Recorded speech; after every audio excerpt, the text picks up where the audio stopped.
अलावा अगर आप देखें कि 12,000 करोड़ का केपेक्स बजट दिया गया, अनगिनत विकास के कार्य किए गए। मैं सवाल आज पूछना चाहता हूं, आज आतंकवाद 60% से कम हुआ है, 40% जो है युवाओं के बीच में आतंकवाद ज्वाइन करने की तीव्रता कम हुई है, 90% से ज्यादा जो है स्टोन पेल्टिंग के मामले कम हुए हैं। क्या ये सारी चीजें उपलब्धि नहीं है? और बिल्कुल बात सही है, आज क्योंकि 32 लाख लोगों को डोमिसाइल सर्टिफिकेट दिया जा रहा है, फिर से जम्मू कश्मीर में हैवानियत को हटाकर इंसानियत की बात की जा रही है, तो कुछ लोगों को, पाकिस्तान में बैठे कुछ लोगों को तो इससे असर पड़ेगा ही।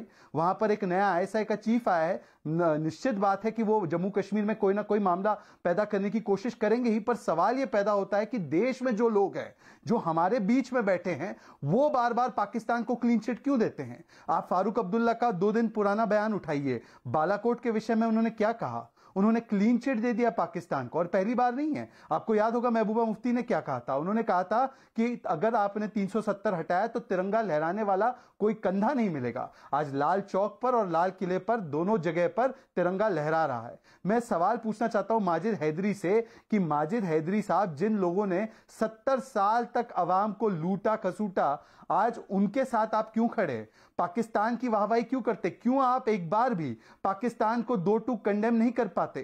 क्योंकि ये आतंकवाद जो है वो पाकिस्तान से आ रहा है, पर आप पाकिस्तान को कभी भी, और जो इस्लामिस्ट टेरर है ना, आपने 90 के दशक में उसको कंडेम किया, ना आज कंडेम कर रहे हैं, जब चुन चुन कर वो माइनॉरिटीज को टारगेट कर रहे हैं।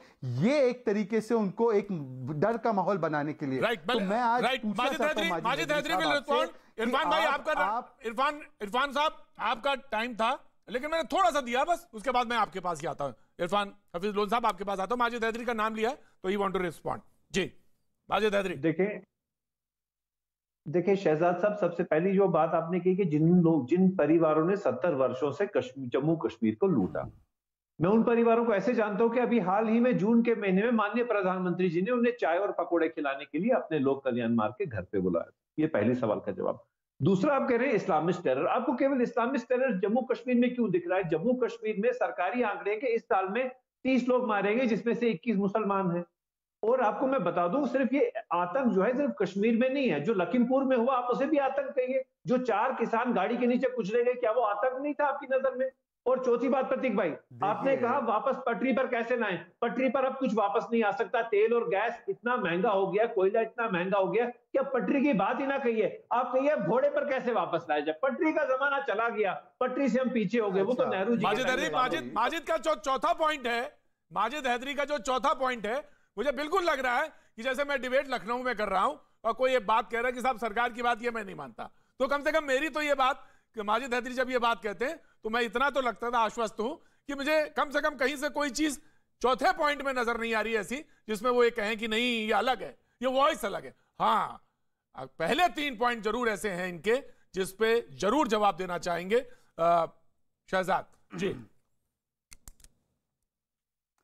देखिए, माजिद हैदरी जी से पूछिए कि क्या 370 को वापस लाकर वो पेट्रोल के दाम कम करवाना चाहते हैं? डीजल के दाम 370 को वापस लागू करवाने से कम होंगे? आज देखिए, आज केवल भौगोलिक एकीकरण नहीं बल्कि मानसिक एकीकरण हो रहा है भारत का और जम्मू कश्मीर का। पर दिक्कत की बात यह है कि कुछ लोग जो बात करते हैं मुसलमानों के मारे जाने की, मैं आज इनसे पूछना चाहता हूं माजिद हैदरी, तुम्हारे लिए हीरो कौन है? कौन सा मुसलमान हीरो है? बुरहान वानी या औरंगजेब, जिसने राइफलमैन औरंगजेब जिसने देश के लिए अपनी जान दी? आपके लिए हीरो कौन है? रियाज नाइकू या परवेज अहमद डर? पहले इसका जवाब दीजिए माजिद हैदरी, पहले बता दीजिए कि आपके लिए हीरो कौन है, फिर मैं आपको बताता हूं इस्लामिस्ट टेरर क्या होता है। इस्लामिस्ट टेरर वो होता है जब नारे लगाए जाते हैं कि अगर जम्मू कश्मीर में रहना होगा अल्लाह अकबर कहना होगा, और ये कहकर लोगों को भगाया जाता है, अपने घरों से हटाया जाता है। इरफान भाई को, इरफान साहब को देखकर चिन्हित करके मारा जाता है। राइट साहब, मैं इरफान साहब को डिबेट में शरीक करता हूं। सलमान खान है, आमिर खान है, बस। राइट सर, उन्होंने कह दिया अपने हीरो कौन है। इरफान खान, इरफान हफीज लोन साहब। जी प्रतीक जी, सवाल यह है कि पटरी पे गाड़ी कैसे आए? सवाल कुछ शहजाद पूनावाला ने भी पूछे। जी मैं समझता हूं उसका यही है, मैंने इससे पहले भी कहा कि जो अमित शाह जी है उस भूमि से आते हैं जो गांधी जी की जन्मभूमि है, जो अहिंसा पे। मुझे तो इरफान साहब, मुझे तो इस सवाल का जवाब दीजिए कि आखिर मैं उसके बाद डिबेट अब कर रहा हूं कि वीरेंद्र पासवान को, जो गोलगप्पे बेचने वाला था, उसको मार के क्या हासिल हुआ, उस प्रिंसिपल को मार के क्या हासिल हुआ? दहशत का माहौल। प्रतीक जी, अगर किसी भी इंसान का, व्यक्ति का अगर हत्या होती है निर्दोष की, तो पूरी इंसानियत का कत्ल होता है। आप देखिए यहाँ पर आइए, हर किसी ने उसकी खाली निंदा नहीं की, लेकिन सारे लोग दुखित थे। लेकिन मैं आपसे सिर्फ केवल इतना जानना चाहता हूँ, आज जरा भारत सरकार से पूछे, 5 अगस्त का जब उन्होंने निर्णय ले लिया और पूरे सदन में, दोनों सदनों में उन्होंने कहा पार्लियामेंट में कि कश्मीर सुलझ गया, कश्मीर में अब शांति होगी, कश्मीर में विकास होगा, और जो ये खून 30 साल से बह रहा है, अब कोई खून वहां नहीं बहेगा। लेकिन आज प्रतीक जी, आपको मैं बताना चाहता हूँ, कश्मीर में 90 जैसे हालात है, 90 जैसे हालात है। जब लोग पलायन करते थे, उसी तरीके से पलायन कर रहे हैं आज लोग।